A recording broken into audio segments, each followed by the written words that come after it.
السلام عليكم ورحمة الله وبركاته. كسر دوّا عشر كلمة أفريقيا طبنات English language. عشر كمان توه كسر بسنجة هاي verbs of Somalia أفعال أو جماعة verb وفعل verbs وأفعال وقفكو حسميو like مثلا قفكو صعنيا وهطليا وسيحانيا وشقينيا كلمتها سونا وحلا هذا أفعال English نوحي كل قريان verbs verbs were part of speech 2 hore waxaynu soo qaadanay nouns oo ah part of speech 1 verbtana waxaynu ka dhigi doonaa part of speech 2 waxaynu eegi doonaa kelmadaha verbska ama afcaasha maanta iyagoo ah present tense iyo past tense. Present tense waxay noqonayaan fal joogto ah wuxuu qofku maalin walba uu sameeyo مثلا qofku uu tukadaa maalin walba uu shaqeeyaa kalmaduhaasi markay base formka ay yihiin oo aan isbedelin waa present tense waa fal joogto ah past tense waa fal tagay oo waxaad shalay ama mar hore ama sanad hore aad samaysay marka waan isbarbar dhigi doonaa marka horena waxaynu eegi doonaa present tense oo ah fal joogto ah verbkuna waa sida ay tahay markaas la bedesho waynu bilaabin doonaa casharkeena kalmadda ugu horeysa waxa weeyaan go af Soomaaliya waxay ku noqonaysaa bax ama tag. Right waa qor. Play ciyaar. مثلا I play football kubad baan ciyaara. Walk soco ama lugee. Open fur. مثلا open the door albaabka fur. teach bar معلم baa halkaa laga hadlayaa waxaa la leeyahay bar dadka wax مثلا learn baro. speak hadal. work shaqee. run carar. eat cun. drink ab. sleep seexo. read akhri مثلا read a book akhri book. sit down fadhiiso. come kaalay. drive kaxee gaari baa laga hadlayaa. start bilow taas waxay noqon kartaa wax kasta. halkaa waxay noogu dhammaaday qaybtii hore casharka oo ahay present tense markay kelmadu yihiin base formka ama fal joogta maalin walba. haddana waxaynu u gudbi doonaa kelmadahan oo aynu bedelnay past tense wax mar hore dhacay oo dhammaaday.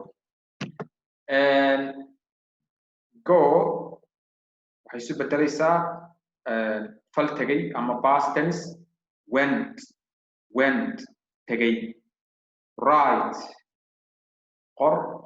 wrote qoray. played ciyaaray.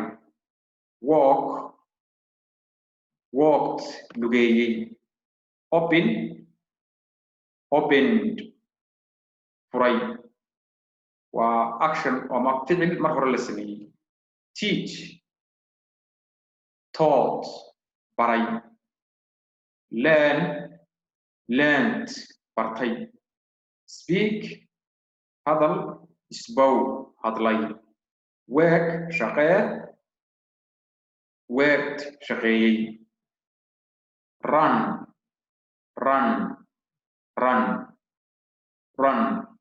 cararay. eat ate cunay. drink drank cabay. sleep slept seexday. read read si baa loo qorayaa kala si baa loogu dhawaaqayaa. akhriyey مثلا I read a book yesterday shalay book baan akhriyay. sat fadhiistay. come came يمي هوري يمي drive drove كحيي I drove my car yesterday مثلا start below started bilaabay halkaana qaybtii isbarbardhiga ayaa inoo dhamaatay oo ahayd present tense and past tense fal joogta ah iyo fal dhamaaday hore dhamaaday marka waxaan u gudbi doonaa qaybtii mithaalka oo 4 kalmadood ama 5 kalmadood baynu qaadan doonaa markaas aynu sentence ku qori doonaa iyagoo present tense ah iyo iyagoo past tense ah markaas u barbardhigi doonaa iyagoo sentence ah sentence in present tense sentence in present tense I go to school every day I go to school every day maalin walba school baan tagaa waa fal joogta ah taas waa present tense they play football on Saturdays they play football on Saturdays kubad bay ciyaaraan sabti kastaba we learn English in school we learn English in school English baan ku baranaa iskuulka Englishka waxaan ku baranaa iskuulka I walk to school I walk to school iskuulka waan u lugeeyaa maalin walba waa fal joogta shalay maanta berrito he speaks Arabic isagu wuxuu ku hadlaa afka Carabiga halkaasna waxay noogu dhamaatay sentence-kii markay ahaayeen present tense haddana waxaynu eegi doonaa sentence-yadan ama jumlayaashan oo past ah inagoo isticmaalayna verbs ama afcaal sentence in the past tense I went to school last year I went to school last year sanadkii hore waxaan tagay school they played football yesterday they played football yesterday kubad bay ciyaareen we learned English in school we learned English in school ingiriista waxaan ku baranay iskuulka horaad soo baratay iskuulkaan ku soo baranay ingiriista iskuulka ayaan ku soo baranay ingiriista